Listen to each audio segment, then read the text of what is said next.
527-4050, you're on the air. Yeah, hi Stan. I thought I was going to help you out with that last question about who initiated the action. I talked to Dr. Martin. Mm-hmm. This is Bob Smith, for those of you who are wondering, with KTRU. Yeah, I talked to Dr. Martin shortly, like the day after the ban was announced, or the proposed ban was announced, and he claimed that it wasn't his idea, and that he didn't want to go on the radio and talk about it, mostly because he wasn't really voting his own conscience.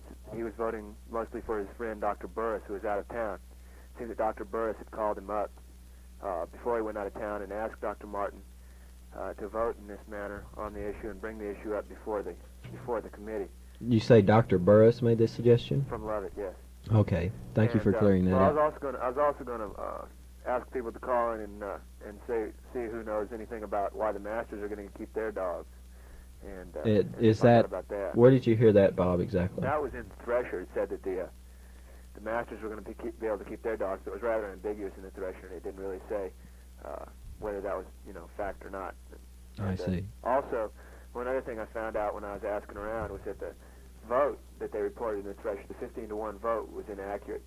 And that's right. Whether that's very material or not, I'd like to say that Dr. Ameliatis and Dr. Stephen Baker of Hanson, who's also out of town in Washington, D.C., voted against the ban, and the president of Will Rice College, Mike Goodell, wasn't in attendance at the meeting. So when I was talking to Dr. Stephen Baker of Rice College, he claimed that the secretary of the group, he claimed that he wasn't cognizant of the fact that the vote was anything different than 15-to-1. So I thought there's maybe the Masters would like to call in and comment on that, because that's also rather unclear. So I did talk to Dr. Arminiadis, and he did say that he did cast a dissenting vote, and I have not, like you said, been able to reach Dr. Baker. So maybe they did get confused. I'm not really sure. Okay. Thank you. Thanks for calling. Bye-bye. If you got something you'd like to talk to us about on the issue of whether cats and dogs and pets should be allowed on the Rice campus, give us a call. 527-4050 or 4088, or 4098 for that matter.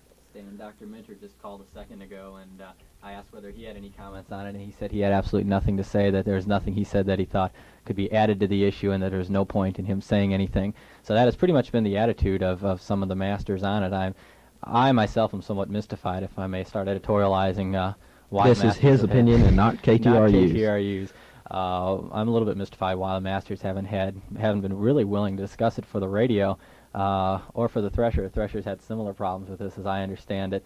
I'm sure there's a reason involved. I want to explain a little bit about what is next on this ruling. The Masters have the right, as I understand it, to make any ruling they want on whether pets can live in the residential college area. They do not have enough jurisdiction to say that there will be no pets on campus, period. That goes to Dr. Carrington's jurisdiction. The Masters decided that rather than making a recommendation just for the residential, or a ruling just on the residential college area, that would be sort of an impractical thing to enforce, because you'd have strays from the rest of campus, and what's the residential college area and what's not. So they made a full recommendation that they be banned over the full campus. So from there, the recommendation went to Dr. Carrington. Dr. Carrington has since referred it to the Student Affairs Committee, which is meeting tomorrow afternoon, as we understand it, and they are going to make some sort of a recommendation one way or another. Either they can approve what the Masters have suggested, in which case the pets will just about for sure be banned next year, or they can pretty much say, we don't like the way this has been done thus far, send it back to the Masters, have the Masters come up with some sort of decision on what they'll do just for the residential college area. So that meeting tomorrow is rather important, and the people on the Student Affairs Committee, I think this just might be important. Interestingly enough, two of them are Masters who have voted against it already. That's Dr. Burris and Dr. Martin. Dr. Martin, of course, who initiated this.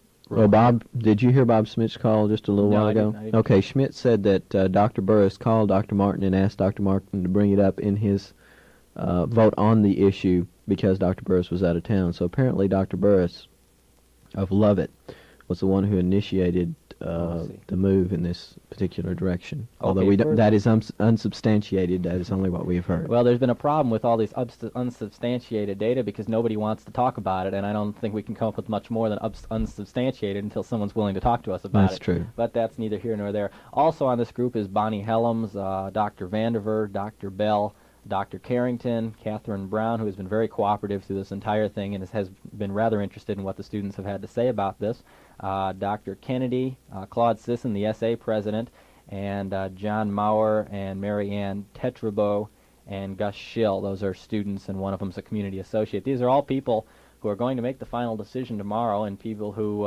Final recommendation. final recommendation tomorrow, right, which amounts to a final decision if they say yes.